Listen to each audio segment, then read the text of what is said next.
नमस्कार, मी कीर्ती गायकवाड. स्वागत आहे आपलं आय न्यूज 28 मध्ये. चला तर मग जाणून घेऊयात महाराष्ट्रातल्या ताज्या घडामोडी. दिनांक 5/7/2024 शुक्रवार रोजी दुपारी 3:30 वाजता सायलेंट रिसॉर्ट मस्तान नाका मनोर येथे भारतीय जनता पार्टीच्या वतीने पत्रकार परिषद आयोजित करण्यात आली होती. पालघर जिल्हा महाराष्ट्र सरकारच्या वतीने राज्याचा अतिरिक्त अर्थसंकल्प मांडण्यात आला. महाराष्ट्राच्या विकासाचा हा अर्थसंकल्प जनतेपर्यंत घेऊन जाण्यासाठी माजी मंत्री व विद्यमान आमदार मान्य श्री गणेश नाईक साहेब यांच्या प्रमुख उपस्थितीत तसेच मान्य खासदार हेमंत सवरा व जिल्हाध्यक्ष भरतभाई राजपूत यांच्या उपस्थितीत ही पत्रकार परिषद पार पडली. इंडिया न्यूज 28 साठी पालघर प्रतिनिधी किरण दुपारे.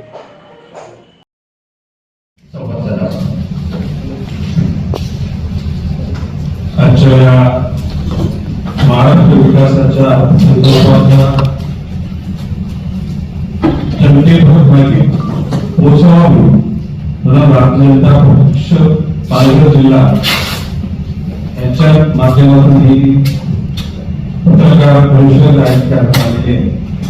प्रसंगी उपस्थित डॉक्टर हेमंत सवरा खासदार, माजी खासदार राजेंद्रजी गाभे, पालघर जिल्ह्याचे भारतीय जनता पक्षाचे अध्यक्ष भरतजी राजपूत, ज्येष्ठ नेते बाबाजी काठोरे, सदस्य आदिवासी आघाडी केंद्रीय समिती श्री हरिश्चंद्र भोये, जिल्हा सरचिटणीस सुशील अवसरकर, जिल्हा सरचिटणीस जयवंत डोंगरकर, डहाणू विधानसभा प्रमुख अमितजी घोडा, युवा जिल्हाध्यक्ष नंदन वर्तक, परिसर मंडलाध्यक्ष महेंद्र पुणे, माझ्या सर्वेत गेल्या जवळ 35 वर्षापासून कामगार क्षेत्रात काम करणारे श्रमिक सेनेचे जनरल सेक्रेटरी संजय पाटील, उपस्थित अन्य कार्यकर्ते आणि जमलेल्या पत्रकार बंधूंनो, खरं म्हणजे मगाशी प्रस्तावाने सांगितल्याप्रमाणे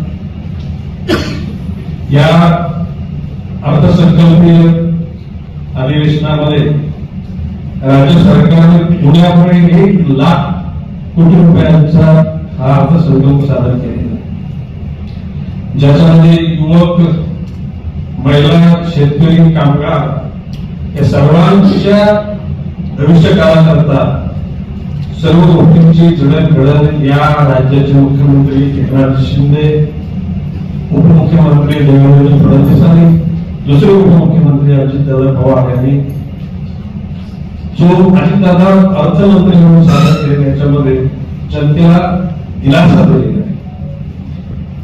खरं म्हणजे या अर्थसंकल्पाच्या विषयी जर का हा महायुतीचा अर्थसंकल्प म्हणून महाआघाडीचे लोक आपल्या पावलात स्थितीत त्या निश्चितपणे हा अर्थसंकल्प फसवाय असंच म्हणते. जर उद्याला या ठिकाणी आघाडीचं सरकार असतं तर महायुतीच्या लोकांनी सुद्धा पॉलिटिकली त्या ठिकाणी हा अर्थसंकल्प फसवा आहे, अपुरा आहे, दिशाहीन आहे अशा प्रकारचे वक्तव्य केले.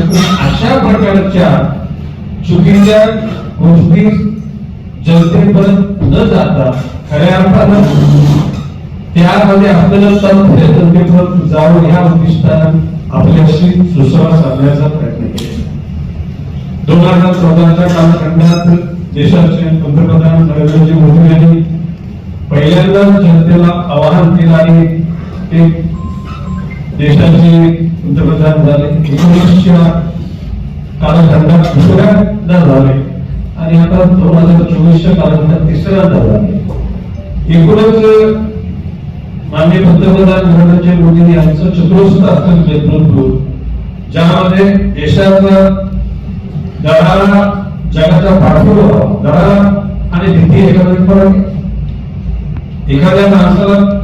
एखाद्या माणसापासून मला धोका आहे वाटतं म्हणजे ती दहशत भीती आहे, परंतु भारताचा दरारा निर्माण झालेला आहे आणि तो दरारा जे विकसनशील देश आहे, टू बी डेव्हलप कंट्रीज, त्यांना असा दिलासा मिळाला पाहिजे की आमच्या देशामध्ये असलेले आपल्या जनतेमध्ये आर्थिक क्षमता नाही, संरक्षणाची क्षमता नाही, परंतु असा कुठला तरी देश आहे की वेळ पडली तर आमच्या मदतीला धावून येईल. एकूण आज जगाला पाठीवर 12 देश आहेत. अमेरिका आहे, युरोप आहे, मिडल ईस्ट आहे, आणि मग पूर्व भागातील चायना वगैरे, नॉर्थ कोरिया, या सर्व गोष्टींचा अभ्यास करताना देशाची संरक्षण यंत्रणा मजबूत करावी हे मोदी सरकारने ठरवलं आणि ती यंत्रणा मजबूत केली. आता त्या मजबूत करताना काही घेतलेल्या निर्णयाच्या प्रती काही लोकांना काय वाटलं त्या गोष्टीचं शरद भाऊ काय म्हणजे इथे चर्चा करण्याची गरज नाही. परंतु संरक्षण यंत्रणा मजबूत झाली. एकूण या कालखंडामध्ये देशातील रस्त्यांचं जे एकूण जाळ निर्माण झालं, हायवेज मोठ्या मोठ्या बंदरांची निर्मिती करण्याचं ठरलं. विविध जिल्ह्याच्या ठिकाणी, तालुक्याच्या ठिकाणी आरोग्याच्या सेवा करण्याचं ठरवलं, शिक्षणाची व्यवस्था करण्याचं ठरवलं.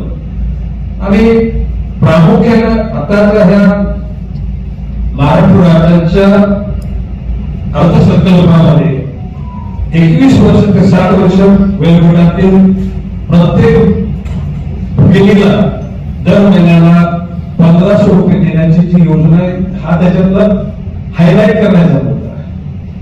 शेतकऱ्यांकरता निश्चितपणे योजना आहे, कामगारांकरता, युवकांकरता, खेळाडूंकरता आहे.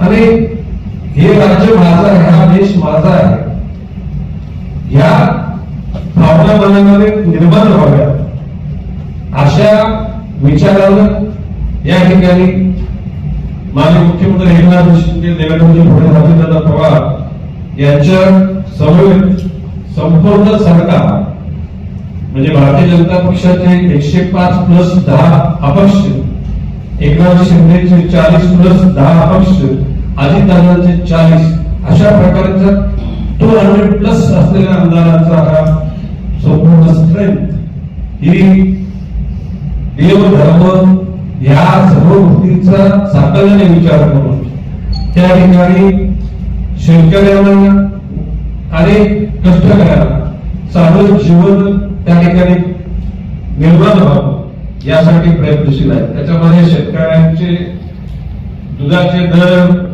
शेतकऱ्यांचे आता त्याला आपण MSP मिनिमम सपोर्ट प्राइस या बाबतीमध्ये सुद्धा अंतिम टप्प्यामध्ये निर्णय घेण्याचा आणि शेतकऱ्यांना मेंढी पालन, पशुपालन याकरता, कुक्कुट पालन याकरता, मत्स्यपालन याकरता सुद्धा त्या ठिकाणी चांगल्या योजना या अर्थसंकल्पामध्ये आहेत. भविष्य काळामध्ये आर्थिक विकास महामंडळ या ठिकाणी आहेच, कोकण विकास महामंडळ आहे, अण्णासाहेब पाटील महामंडळ आहे. आता बऱ्याच छोट्या छोट्या समाजाच्या लोकांनी आमचं सुद्धा आर्थिक विकास महामंडळ आमच्यासाठी निर्माण करावं या अपेक्षा व्यक्त केल्या.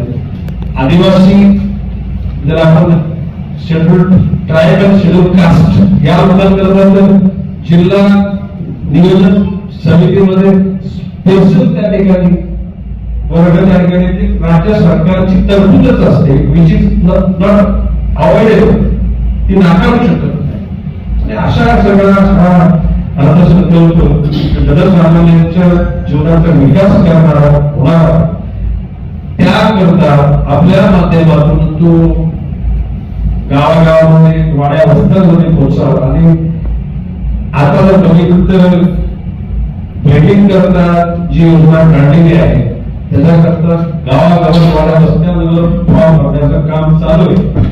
आणि आपल्या माध्यमातून ते सोबत नीटपणे फॉर्म भरले जावेत आणि त्या सर्व घटकांना त्याचा फायदा व्हावा याकरता आपल्या मदतीची आवश्यकता.